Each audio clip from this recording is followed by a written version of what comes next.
Nah, lalu di kalangan saudara-saudara muslim itu ada dua pendapat, yaitu pendapat yang mengatakan bahwa kata Allah itu memiliki asal-usul. Memiliki asal-usul artinya dia berasal dari kata lain atau bentukan. Tapi ada juga sarjana-sarjana muslim yang mengatakan kata Allah itu adalah nama diri, the proper name dari Tuhan Sang Pencipta. Makanya itu pendapat beberapa teolog Islam sekarang, khususnya juga adalah ahli-ahli Islam yang menekankan pembahasan teologis seperti Imam Al-Ghazali, lalu ahli tafsir yang sangat terkenal dari Banten, kakeknya wakil presiden kita Pak Ma'ruf Amin namanya adalah Syekh Nawawi Al-Bantani, dalam tafsirnya yang berjudul Maroh Lapid Tafsir An-Nawawi itu menganggap bahwa nama Allah itu adalah nama diri, yang Tuhan yang benar yang disembah itu nama diri, sehingga kata itu tidak bisa dijamakkan, tidak bisa ditemui bentuk mutanah atau bentuk dualnya, bentuk dobelnya, tidak berasal dari katanya. Itu pendapat yang menekankan perbedaan teologis ya, misalnya Syekh Nawawi dan Imam Al-Ghazali. Tetapi ada juga banyak di kalangan penafsir Al-Quran dan ulama-ulama Islam awal yang mengartikan Allah itu memang bentukan dari kata lain, jadi sifatnya mustaq bukan ghairu mustaq, ada asal-usul kata itu bisa dianut oleh ahli tafsir yang justru menekankan aspek kebahasaan linguistik. Misalnya tafsir Al-Kasaf dari Imam Zamakhsyari, tafsir Al-Kasaf. Lalu ada misalnya tafsir Baidawi, Imam Baidawi, bahkan tafsir At-Tabari itu menganggap bahwa Allah itu adalah bentukan dari kata lain, yaitu Al-Ilah. Al itu adalah kata sandang, the ilah itu sembahan, jadi satu-satunya sembahan. Nah, ini pendapat dari kalangan Islam sendiri. Kemudian bagaimana dengan ahli bahasa atau ahli tata bahasa? Pendiri dari perintis ilmu tata bahasa Arab itu namanya Imam Sibawai, yang dikenal dengan dunia kajian Islam itu adalah Nahwu Syaraf, ya, ilmu bahasa Arab itu perintisnya adalah Imam Sibawai. Dan Imam Sibawai itu sendiri menganggap bahwa kata Allah itu adalah bentukan, bukan kata Allah itu adalah tidak bisa dilacak asal-usulnya. Bisa, menurut dia kata Allah itu berasal di kata Allah, menyembah, aliha, mengagumi, lalu menjadi ilah, ditambahi dengan kata sandang al menjadi al-ilah, dan al-ilah itu dalam proses perjalanan waktu kemudian dikenal bentuk singkatnya Allah. Ini yang mengatakan bukan orientalis.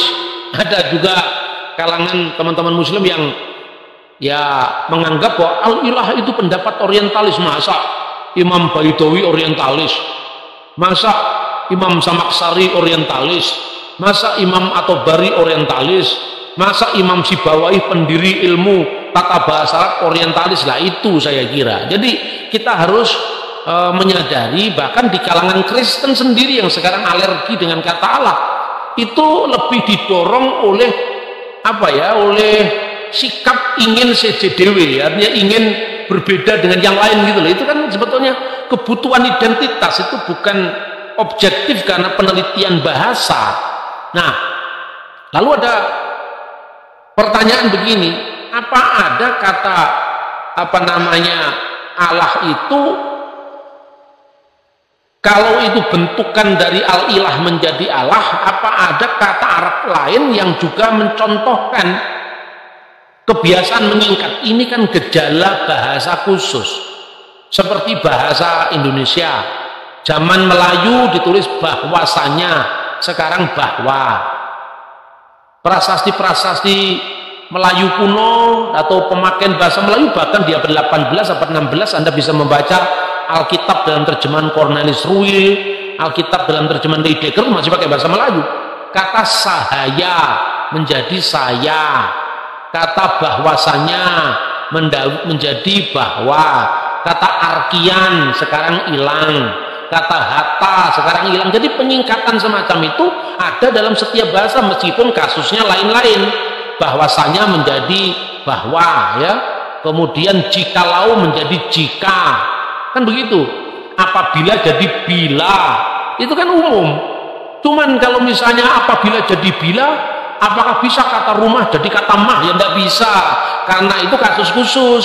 Begitu juga bahasa Arab ya, misalnya kata al-ilah menjadi Allah, apa dijumpai contoh yang lain? Ada, misalnya apa? Al-unas, itu bentuk kuno dari kata annas, artinya al-unas, alifnya hilang, alif hamzahnya hilang, jadi kata annas.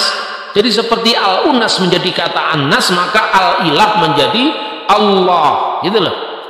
Dan ini contoh-contoh ini bisa kita dengan mudah kita lacak dalam perkembangan bahasa. Nah kemudian saya lanjutkan bentuk kuno ya, tadi saya sumberkan kata anas tadi, bentuk kunonya ya, kita bisa jumpai itu anas menjadi berasal dari kata al-unas. Kemudian juga kita bisa membaca dari misalnya tafsir Al-Kasaf juz 1 ya. Dia mengatakan dalam halaman 13 dan 17 itu terbitan Darul Fikir, wa amma Allah fi hatfil hamsah fa muqtasun bil ma'budil haqi lam yudlaq ala ghairihi. Kata Allah dengan dibuang hamsahnya secara khusus untuk menunjuk kepada satu-satunya sembahan yang benar yang tidak diberikan kepada selain Dia. Jadi kata Allah al-ilah menjadi Allah itu gejala bahasa, tidak ada kaitannya Islam atau Kristen gitu loh. Nah ini penting untuk kita lakukan, karena itu pendekatannya jangan satu sisi lah, mesti lebih lengkap ya. Kata Allah tidak mungkin berasal dari kata ilah, ini yang membantah. Karena mana mungkin kalau al itu adalah apa namanya, ini sekedar pengetahuan, al itu adalah kata sandang, bisa diawali dengan bentuk vokatif atau seruan. Bentuk vokatif itu bahasa Arabnya munada, ya Allah, al-insan misalnya, manusia. Kalau kita menyebut dengan awalan vokatif ya, mestinya bukan ya al-insan, tapi ya insan, kan gitu kan. Misalnya al-mudaris, dosen, sang dosen ditambahi kata al-mudaris. Kalau kita menyebut ya dosen, ya mudaris, alnya hilang, bukan ya al-mudaris. Lah ini buktinya kata Allah bisa dipakai, ya Allah. Berarti Allah itu nama, bukan apa namanya kata benda khusus. Ya pertanyaannya sekarang gini loh, tata bahasa itu kan munculnya setelah bahasa. Apa mungkin kita akan menerapkan tata bahasa Indonesia yang dibikin zamannya Yus Badudu atau Anton Mulyono, kita terapkan untuk prasasti Kedukan Bukit di Kerajaan Sriwijaya, sekalipun sama-sama bahasa Melayu? Kita tidak mungkin mengukur bahasa Melayu zamannya Siti Nurbaya dengan bahasa Malaysia zamannya Siti Nurhaliza, karena tata bahasa Indonesia, tata bahasa Malaysia, tata bahasa Arab itu kan dibentuk setelah adanya bahasa. Maka salah metodologis kalau kita menggunakan kata itu untuk menolak kesejarahan kata Allah yang memang sudah dipakai jauh sebelum zaman Islam. Nah, tapi kalau kita mencermati tafsir dari Imam Zamakhsyari, supaya saya tidak dituduh orientalis, karena yang saya gunakan itu tidak sepotong pun kutipan dari teolog atau penulis barat, enggak. Semua yang saya kutip dalam presentasi ini adalah Imam Zamakhsyari, tafsirnya Al-Askar, Al-Kasaf, Imam Baitawi, tafsir Baitawi, ya, yang semuanya itu adalah ulama-ulama besar Islam. Begitu juga Imam Sibawahi gitu. Maka ketika Imam Zamakhsyari menulis ya Allah, itu di atasnya diberi kode hamzah, itu seperti apa, angka 2 terbalik itu. Jadi tolong dibaca penulisan bentuk vokatif ya Allah itu ya alif ya, fathah ya, lalu alif lam ha. Alif yang pertama dari kata Allah itu diberi apa, tanda hamzah. Ya Allah, itulah penulisan kata ya Allah aslinya. Setelah dilazimkan dalam penulisan, dalam percakapan, maka kata hamzahnya lambat laun hilang. Ya, seperti ya itu tadi kasusnya kata bahwasanya, jikalau, itu menjadi hilang pada masa bahasa Indonesia sekarang ini. Nah, bahwa kata Allah itu tidak bisa dijamakkan, ya jelas wong itu al-ilah sudah menunjukkan satu-satunya sembahan.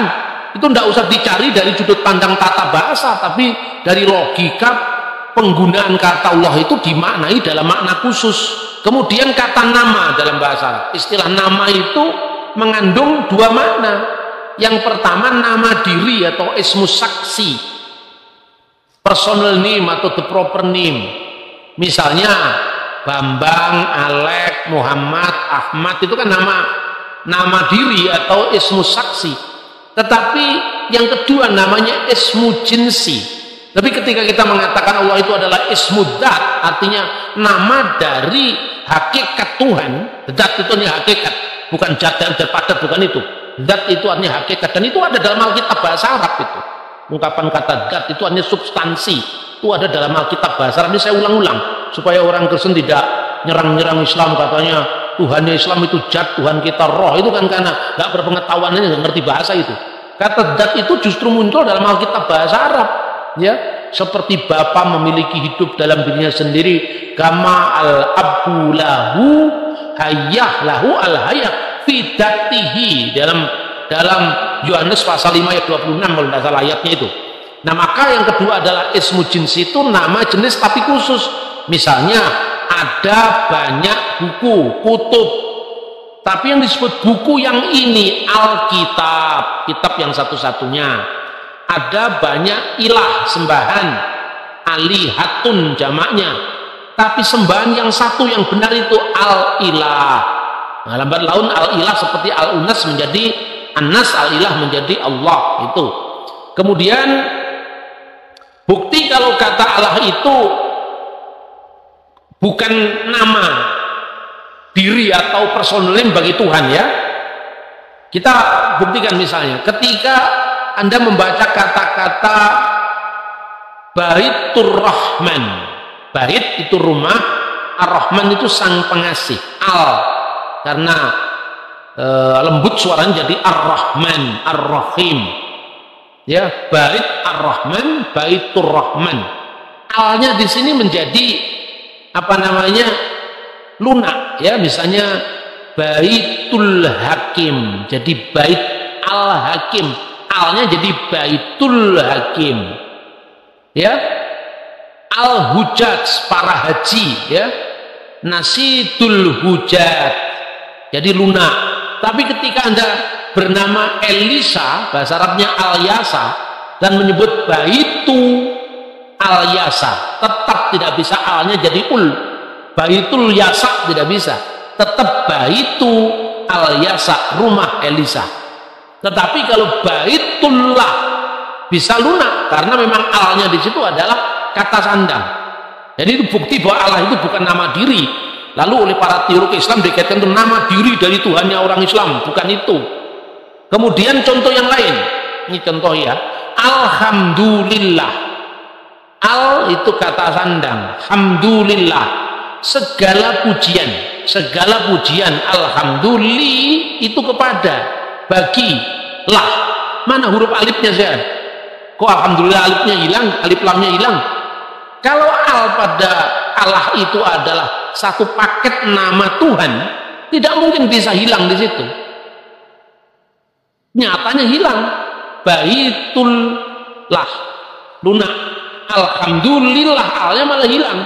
Padahal li di situ sebetulnya bukan menunjuk pada kata Allah saja, tapi menunjuk kepada bagi. Alhamdulillah, segala pujian li, bagilah Allah. Lah kenapa kok tetap dua L di situ ya? Yang mendobel L kan L-nya itu bukan lamnya yang dobel, tetapi saddahnya yang mendobelkan L. Makanya alhamdulillah, segala pujian li bagi Allah. Lah ini bukti-bukti bahwa istilah Allah itu memang bukan nama diri bagi sang pencipta, apalagi dibatasi dengan Tuhannya orang Islam. Nah, ini bukti-bukti pemakaian kata Allah dalam liturgi Kristen yang berbahasa Arab. Ini saya ambil liturgi gereja ortodok Koptik ini. Bismillahirrahmanirrahim warahil kudus al ilahu wahid amin. Demi nama Bapa dan Putra dan Roh Kudus, ya, Allah yang Maha Esa, amin. Itu liturgi dari gereja Koptik.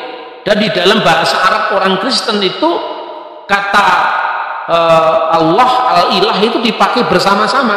Misalnya ya, ayyuhal ilah, ya ayyuhal ilah, wahai Allah. Dalam Islam kata al-ilah tidak pernah muncul dalam konteks seruan dalam doa. Dalam Islam cuma dikenal Allahumma dan ya Allah. Tapi dalam Kristen bisa dikenal kata Allahumma, ya Allah, ya ayyuhal ilah, semua dipakai.